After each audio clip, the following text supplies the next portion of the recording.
Yuki Tsunoda had a weekend to completely forget at the Imola circuit. After the heavy crash during the qualifying session, the cost of repairs to the Racing Bull's car rose significantly. The pressure on the young Japanese driver, which was already intense since he joined the main team, increased even further, and performances like this do not help in any way. Now that Max Verstappen is fully engaged in the direct battle for the world title, the question arises whether the Austrian team might consider another lineup change soon. And if that does happen, who would be the ideal name to replace Yuki? It is clear that Tsunoda caused notable damage to Red Bull during the Emilia-Romagna round. Although he finished the race in 10th place, slightly softening the impact of the crash, we cannot ignore that the car's performance was compromised after the incident. The team had to replace the chassis and install components with different specifications. Since that violated Parc Fermé rules, the Japanese driver had to start the race from the pit lane. Additionally, the internal combustion engine, turbocharger, thermal and kinetic energy recovery systems, battery, electronic control unit, and exhaust were all replaced, components that count toward the season's quota. Helmut Marko has already acknowledged that the team is going through a critical phase following what happened in Imola. Despite everyone's relief that Tsunoda was unharmed and emerged unscathed, not even a scratch on the car, the financial and technical damage remains. Commenting on this tough moment, Marko said that thankfully nothing happened to the driver personally, but the incident represents a major setback, especially since it is now the third consecutive one. He also pointed out that the Monaco circuit does not tolerate mistakes and that the stock of spare parts has reached a critical low. Therefore, according to him, it is time to protect and support the driver, which the team is willing to do. Of course, everyone was relieved that Yuki was physically fine. Years ago, without the halo protection system, the outcome might not have been so simple. However, now that everything has passed, the focus turns to repair costs, which certainly hinder any plans to implement new upgrades to Verstappen's car. There is still a long way to go in the championship. The Dutchman reduced the gap to Oscar Piastri by 10 points and cut the distance to Lando Norris, who holds second place by 7 points. In this scenario, the last thing the team needs is financial hurdles compromising the car's development. This is also a burden that weighs directly on Tsunoda's shoulders, and under pressure, situations tend to go one of two ways. Either the person rises and evolves, or they collapse under the responsibility. So far, the second scenario seems to be unfolding in the case of the Japanese driver. After the crash in the Jeddah round, the incident in Imola signals a troubling path for his future in the team, something he himself understands better than anyone on the grid. This is why speculation about a possible replacement during the current calendar continues to grow. Red Bull has already had to tap into budget resources originally allocated for the year 2026, and when that money is redirected to repairs instead of upgrades, the strategic damage becomes even greater. The role of a second driver, as seen with Alpine, is to add points, avoid collisions, and not become another problem the team needs to manage. And that is exactly what is expected of Tsunoda. However, the young Japanese driver has struggled to meet that standard, and the pressure continues to build with names like Isaac Hadjar and especially Arvid Lindblad becoming increasingly ready to step into a seat on the grid. Publicly accepting responsibility for the crash, Tsunoda said it was a silly mistake, that he pushed too hard unnecessarily, especially after so many changes to the car which he still didn't fully understand. He admitted there was no reason to accelerate so aggressively so early. The race itself did little to erase the poor impression left among category experts and commentators.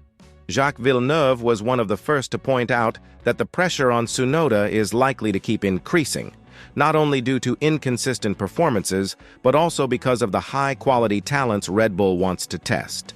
Hadjar, for example, delivered a solid performance throughout the race and managed to finish ahead of Tsunoda, scoring 2 important points for the team.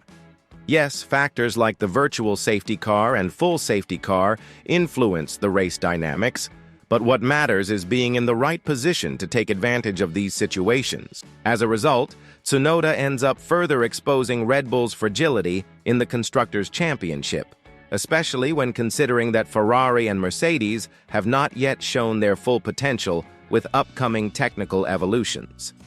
Villeneuve also commented that the qualifying session was chaotic, with 2 significant crashes, something unusual even for a hectic weekend. He questioned whether this opens the door for Hadjar to soon replace Tsunoda.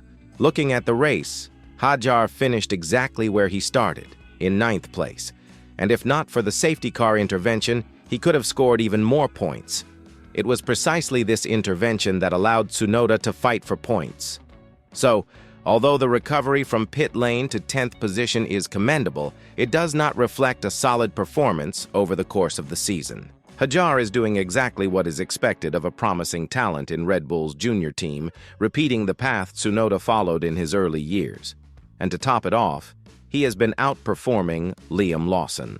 After a turbulent start to the year, the Frenchman has found pace and confidence, and he shows the ability to deliver results when it matters most. Thanks to his contributions, Racing Bulls can hope for a stronger showing in the constructors' standings, potentially translating into tens of millions of dollars for the team. Even though Marco stated that Tsunoda's seat is guaranteed until the end of the season, declining performances coupled with crashes and lackluster races, such as the easy overtaking by Piastri, put everything under scrutiny. It is worth remembering that Tsunoda was tasked with making life difficult for the Australian, but with heavily worn tires, he ended up making the maneuver too easy. Sergio Pérez, for instance, would likely have made things much tougher. While this doesn't change the final race result, it does reflect the level of competitiveness expected from someone in his position. And even without directly blaming Tsunoda, the performance fell short of expectations. To make matters worse, Marco has already highlighted Hadjar as the revelation of the season. The Austrian executive praised the French driver's progress, especially considering that he was unfamiliar with most circuits. He pointed out that Hadjar was fast from the start, made few mistakes, and despite the error in the Australian round, has shown the ability to maintain a competitive pace, preserve his tires, and deliver consistency in every stint. Red Bull's future remains full of uncertainties, even with Verstappen surrounded by rumors. But one thing is certain: Arvid Lindblad will reach Formula One sooner or later. 3 promising names do not fit into 2 seats, and although many believe Lawson is the closest to leaving, there is a scenario where he could stay at Tsunoda's expense. If the Japanese driver's incidents continue, Hadjar could be promoted to the main Red Bull team, with Lindblad taking his spot. This scenario, which might seem distant, is quite plausible, since Red Bull cannot afford to carry a driver who generates expenses and insufficient results. It makes much more sense to give opportunities to talents who have not yet had a full chance. And sending Yuki back to the junior team after 5 years, there does not seem reasonable. We also cannot ignore the Honda factor. Even though the driver denies it, it is clear that his continued presence in the category is due to support from the Japanese manufacturer and its partnership with Red Bull. We cannot overlook his underwhelming showing in Jeddah either, where, despite being hit by Pierre Gasly on the first lap, he once again caused a crash and more repair costs for Red Bull. Although the impact wasn't as severe as the one in Imola, it weighs heavily on the assessment of his future in Formula One. With all this in mind, do you think Yuki Tsunoda's future within the Red Bull project is seriously threatened? And more importantly, do you believe the Austrian team should consider a replacement sooner rather than later? Share your opinion in the comments below and, after that, click the video that is now appearing on your screen.